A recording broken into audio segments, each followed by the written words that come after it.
Okay, welcome to the next lecture on lighting in color. This is chapter 8 in the book.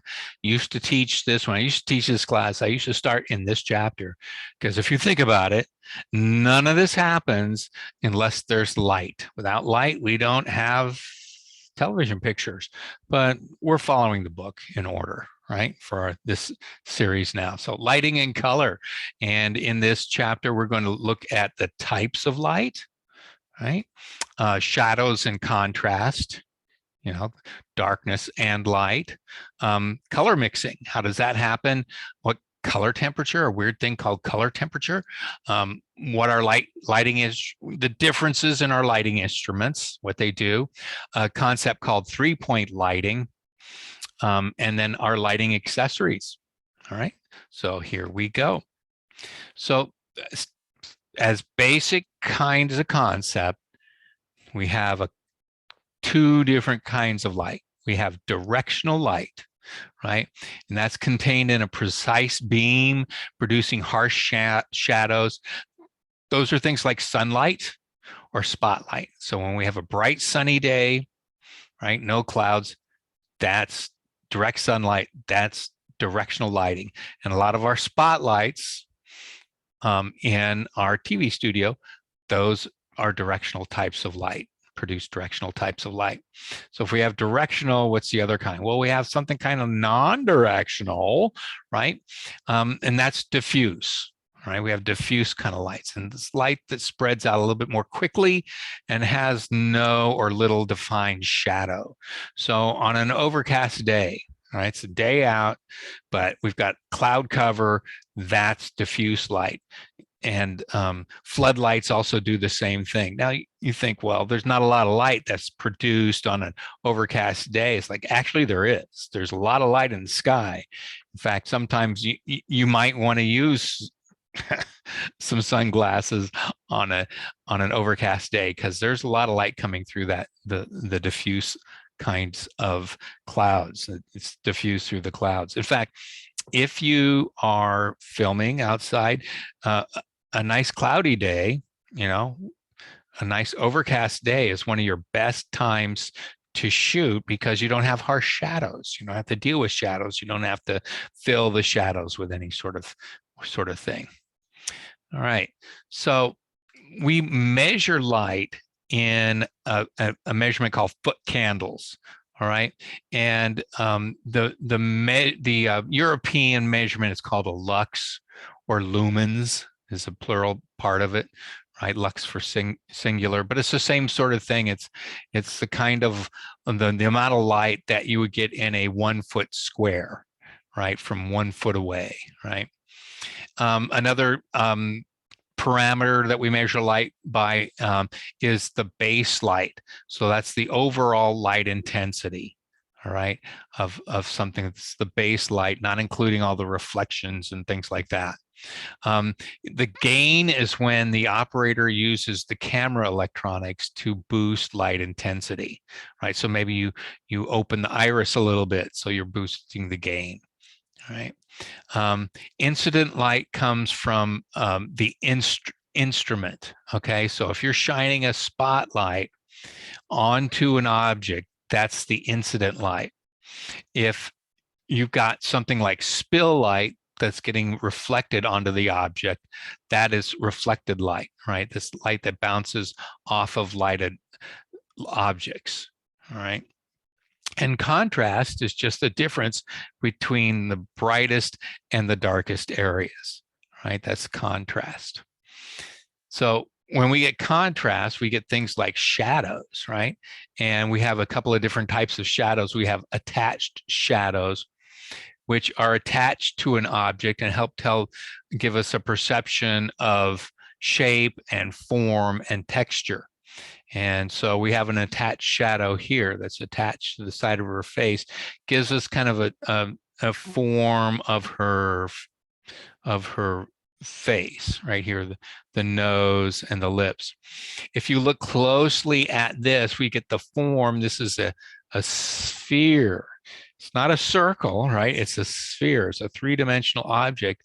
And if you look really closely, you can see it's kind of pitted, right? The shadows, the attached shadows show you that it's not completely smooth. So that gives you a little bit of its texture right there. And so we also have cast shadows, and cast shadows are considered independent of the object. They aren't on the object itself, and they might tell when events take place or where the objects are, that kind of thing. So in this case, you can see that the glasses are above the table, right? And it keeps going, and then all of a sudden they're way above the table, and that's because of the cast shadow. This cast shadow here might tell you that maybe it's early in the day, maybe it's late in the evening, maybe it's winter, right? Because of the length of the shadow, right? So this cast shadow can tell you the time of day or maybe the season.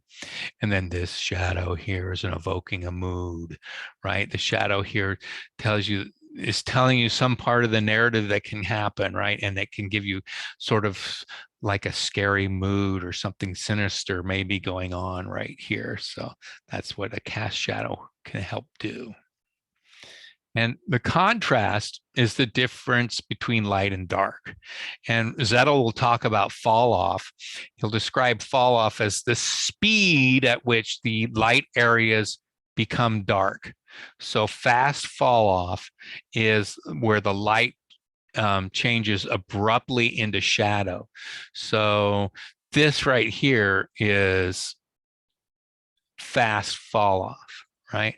And we get high contrast, and it can create mood,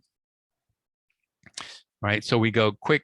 It's really over here. We go from a very bright area to a very dark area. So that's fast fall off right here. Again, right here, a bright area very quickly to a dark area. That's fast fall off. And that can give you a lot of mood. Slow fall off is a gradual change from light to dark, right? And so gradually there's very little fall off here, and it gradually falls off right here, right? Gradual change from light to dark. Less contrast, and can hide some wrinkles. A lot of times in TV production, we flood the area, excuse me. We flood the area to hide wrinkles. So that's what we call flat lighting, or there's no fall off at all. It's light is high intensity and it's uniform, and it can make the skin look smooth, and it can make objects look flat. Your Instagram filter, there's an Instagram filter that's basically flat lighting, and the filter does the same thing that flat lighting does. It removes all of the wrinkles and blemishes in your skin, right? So remember, we had to talk about pixels in our picture screen, right? And we had red, blue, and green. And these are additive colors, because when you mix the red and blue and the green, you can get these other colors too. So the mixture of red and green gives us yellow, and the mixture of blue and red gives us the magentas and purples, and the blue and the green gives us the teals and the cyans, right? And then when you get them all mixed together, you get white, right? So the mixing of our red, green, and blue lights gives us all of our colors and shades of gray. Now we're going to have a few videos about color temperature and explaining color temperature. So we're going to look at those. Have you ever noticed how sunlight has a bluish tint at high noon, but a more orange tint at sunset? The relative bluishness or reddishness of white light is described in terms of color temperature. Don't be confused by the term color temperature. It has nothing to do with heat. In spite of what you may think, light that is bluish has a high color temperature, while reddish light has a lower color temperature. The bluish light of the fluorescent lamps in a department store has a high color temperature. The candlelight in this scene is more reddish and therefore has a much lower color temperature. This low color temperature adds to the atmosphere of the scene. So I went to the hardware store to buy some LED lights to replace my incandescents in my house. And you can buy lower color temperature lights that are more red. They're around 3000 Kelvin, or you can buy more bluish lights that are around 4000, I think is where they are that you can buy commercially, right? But we have different color temperatures in our lighting too. When you walk into a room, try looking at the light in terms of color temperature. To do this, you need to know the approximate color temperature of the different light sources. We measure color temperature in degrees Kelvin. Light with a bluish tint has a high color temperature and a high Kelvin number. Light with a reddish tint has a low color temperature and a lower Kelvin number. All studio lights and portable lights used indoors burn at a color temperature of 3200 K, the indoor lighting standard. Lights that are used with daylight burn at a color temperature of 5600 K, the outdoor standard. Full daylight can exceed 7000 degrees Kelvin. White balancing refers to adjusting the camera so that a white object is reproduced as white, regardless of whether it's illuminated by a bluish light source, such as the midday sun, or a reddish light source, like a studio light. If, for example, a person is wearing a white shirt, the shirt should look the same whether you're shooting outdoors or under the studio lights. When white balancing in outdoor light, the camera takes the bluish tint out of the white shirt. When you white balance in indoor light, the camera removes the reddish tint. This is why you need to white balance every time you shoot in a different lighting environment. White balancing becomes difficult when light sources of different color temperatures are mixed. For example, if you use two lighting instruments for lighting a person sitting in a room, but also have outdoor light streaming through a window, you must match the indoor and outdoor color temperatures before white balancing. Stick to the rule of thumb. Adjust all lights to the most prominent light source. In this case, the light coming through the window. So very important. Remember this, right? You must white balance every time you change the lighting situation. Like if you're doing some remote or some sort of field production, you must white balance every time you change the cameras and the lighting situation, right? Now in our studios, we white balance and we're white balanced all the time. So in our studio, we're pretty good. Although I did work in a place where we white balanced every night, just to make sure. And that's because we got a little bit of drift in our white balancing. But if you're in a controlled environment like a studio, you don't need to white balance all the time like you do when you're in a remote situation. All right, let's talk about the different types of lights. We've got spotlights.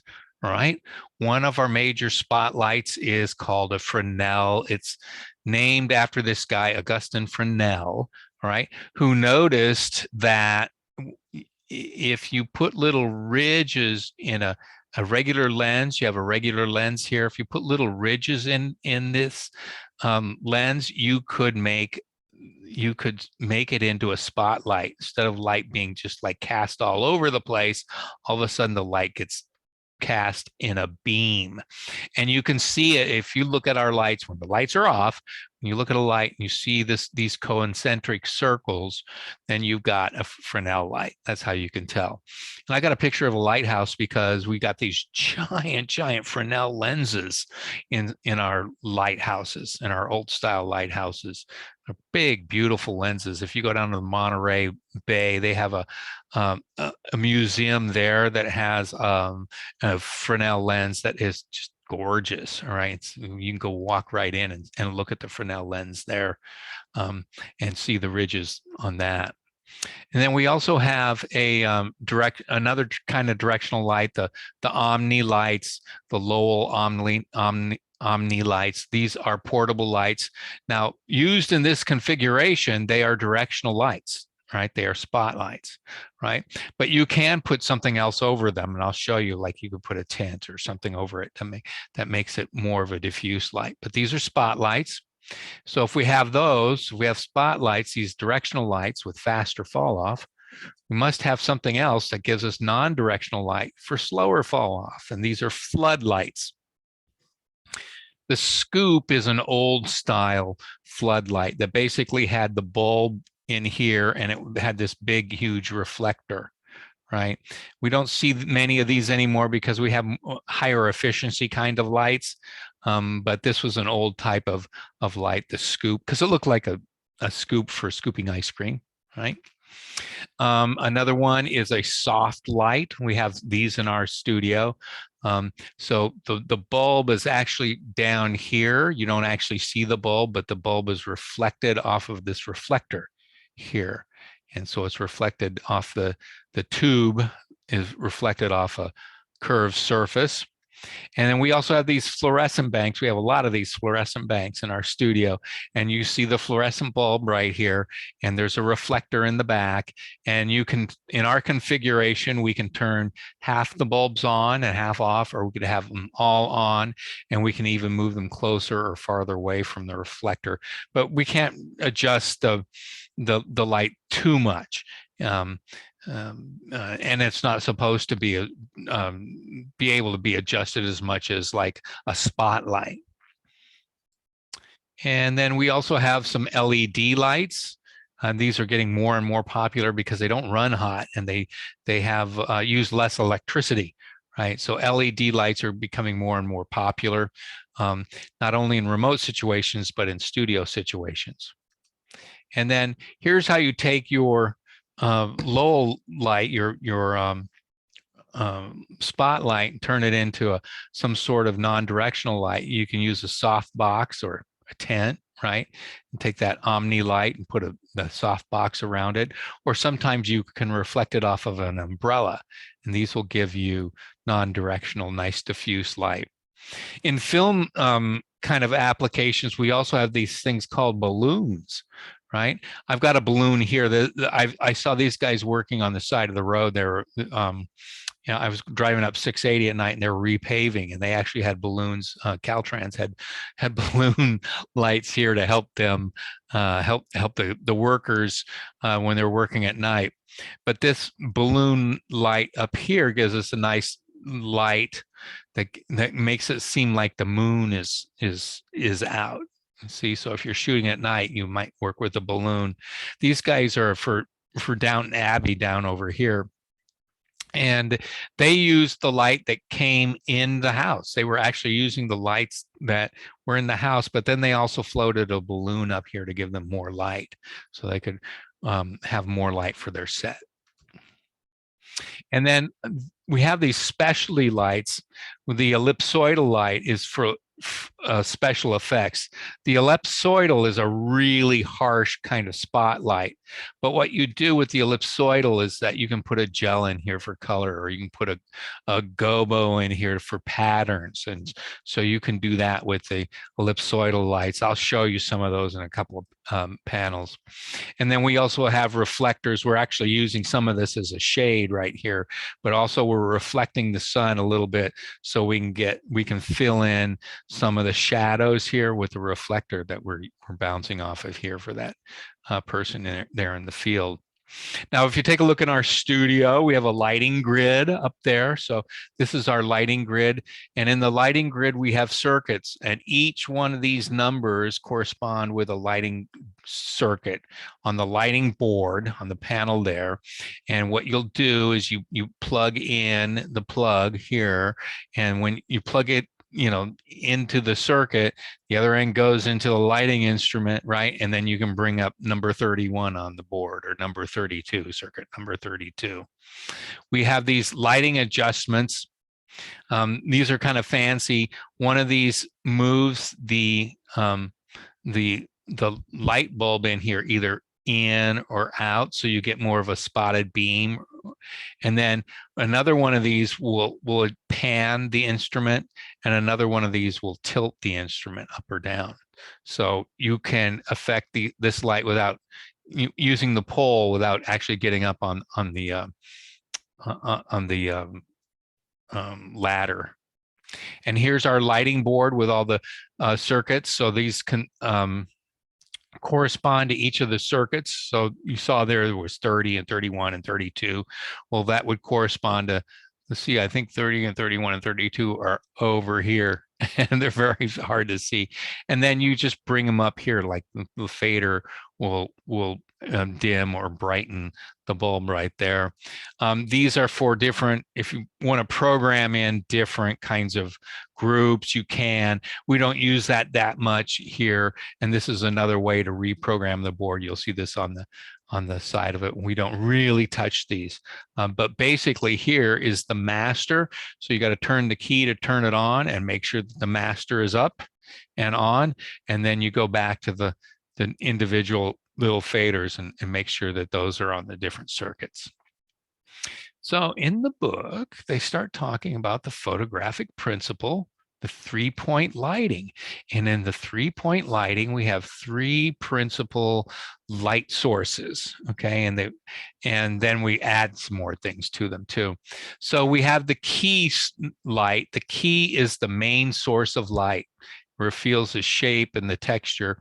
The high key and low key just refers to the brightness of the light, does not refer to any scale like how high it is off the ground or anything like that. It's the brightness. So in this case, we've got a Fresnel light because it's a spotlight, right? And it's our main source of light, and we have it going right there, right? Next light in order is our backlight, and that is lighting up the shoulders and the back of the head of our object, of our person. And that is also a spotlight. And then our final one is the fill light, and that is usually a softer light, right? A more diffuse light, and that's just filling in all of the shadows. So if you want a fast, slower fall off, then you add a lot of it. Faster fall off, you dim this down a little bit. Now, we have a key light here. What we typically do in our studio is we're going for a flat lighting a lot, all right, in our application. So we do a cross key because maybe we have a subject here and we have a subject here. So we have a key and then and a light here, and then we have another one here and another one there.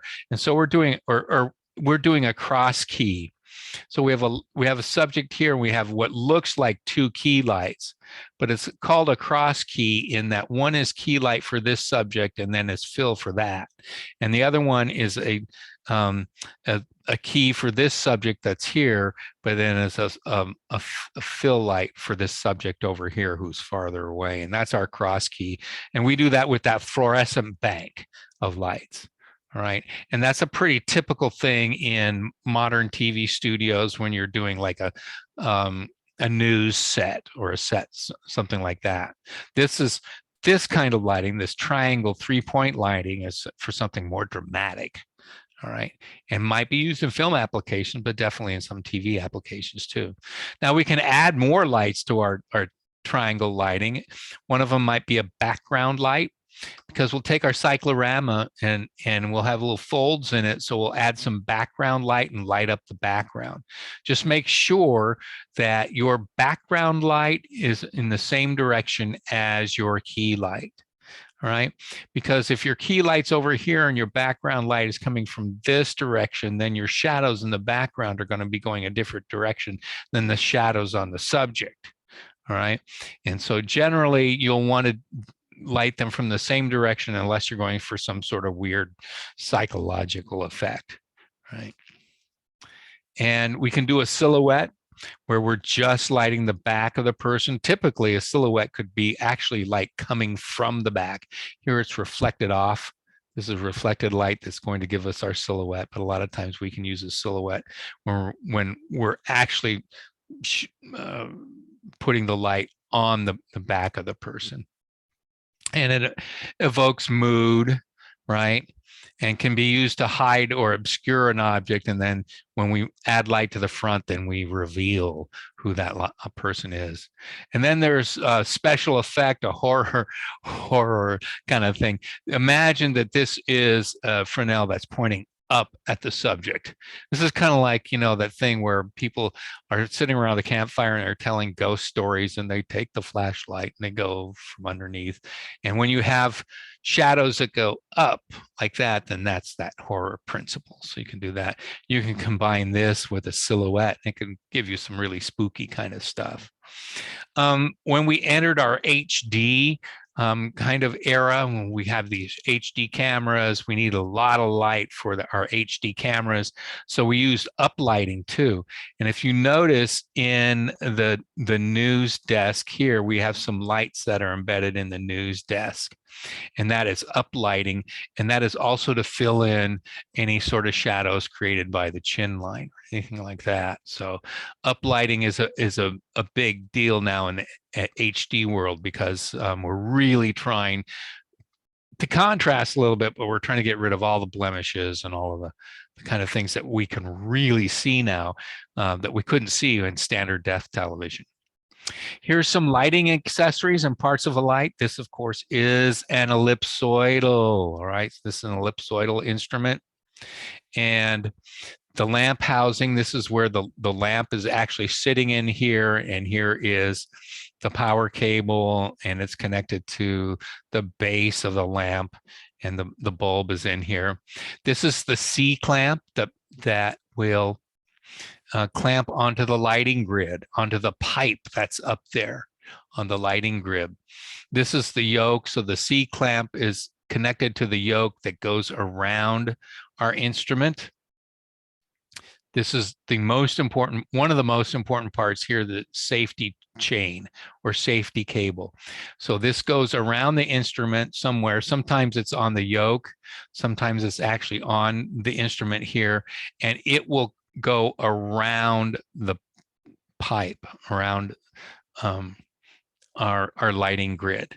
Okay, so the first thing you connect when you put this thing up here, when you put your instrument up there, is you connect the safety chain so it doesn't fall off, and then you cinch it down onto the lighting grid. And then when you're taking it off, you uncinch the lighting grid, and then you take off the safety chain and remove it. All right, so the safety chain, safety cable is the first thing that goes on, the last thing that comes off. For the ellipsoidal, we have a shutter handle. These are like the barn doors. They're internal to the instrument. All right, barn doors, what's he talking about? Well, if we have a Fresnel or something like that, and we have this on the outside, and these are the barn doors that help reduce the spill light. All right, we can use a scrim. Right, a scrim can give us more diffuse kind of light, right? Or sometimes these are the scrims, and inside these scrims we put gels, so we can get different colors. So look, we're changing the Kelvin number here, or maybe we're doing some sort of special effect. This is a pantograph, right? So if we want to take our instrument, the top of this is connected to the grid, the bottom of this is connected to the instrument, and we can raise or lower our instrument with the pantograph. Okay, not every lighting instrument gets a pantograph, but it's something to add a little bit more flexibility to our instruments. And then we have our gobos. In theater, we call these gobos. In television, they're called cucoloris, or cookies, and they're spelled either way, but people just kind of call them cookies. And you can put these in the scrim of your lighting instrument, and it reflects a really neat little pattern on either the stage, or you can reflect the pattern on your background. A lot of times, like there's a crosshatch cookie, and you put that on the background, on the cyclorama, and it gives the impression of a window pane, right? So it's like, oh, there's a window and it's reflecting through, shining through on the background there. And that can give you a little bit more interesting kind of look on your backgrounds. And then here is our lighting, our grid and our circuit. All right. So the circuits are right here where the numbers are, and that's where all the electricity is. And then we have these little pigtails that are coming off that you plug into. And then this is the grid pipes, and you will mount the C clamps of your lighting instruments on the grid. All right. And to adjust the C clamp, the tension on the C clamp, you use a wrench, an adjustable wrench. I've got a clothespin here because a lot of times if you want to put, and you don't have the scrim to put the gel on, well, maybe you'll just take a clothespin and clothespin it, the gel on your barn doors. And that's an easy way to do that, especially when you're in the field. That's what you want to use. And you want to make sure you use a wooden clothespin because wood does not conduct the heat the way metal does. And then here's the lighting grid that you'll see us using. This is the basic template for the lighting grid. Hopefully by the time we get to this area of our quarter, I've labeled in here the specific circuit that these lights are on, right? So the backlight for this part would be on a certain circuit. Excuse me, the background light for here, the backlight here be on a certain circuit. And then these are our fluorescent banks that we're using for our cross key, right? And so these will be on a specific circuit. On the hard cyc, this is the soft cyc area. On the hard cyc, you know, the wooden one, we also have areas here. We have an area here that we can use against the half round, and we have an area here. Typically, you know, this was if we're doing a news desk, and then you'd put maybe the sports person or the weathercaster over here, or somebody else doing some sort of funny kind of thing over here. But this would be the desk area. And these are for, again, cross key kind of fluorescent banks. And then on the lighting grid page, you'll also see numbers filled in here that correspond to the numbers here. And so you can go quickly to the fader on the lighting board and make sure that these are up to make sure you're lighting area 1 or 2 or 3 or all of them. All right. So there we go. There's the basics of our lighting in color. This is chapter 8 in the Zettel book. Be sure to read it. And then when you're done with that, you can go and take the quiz.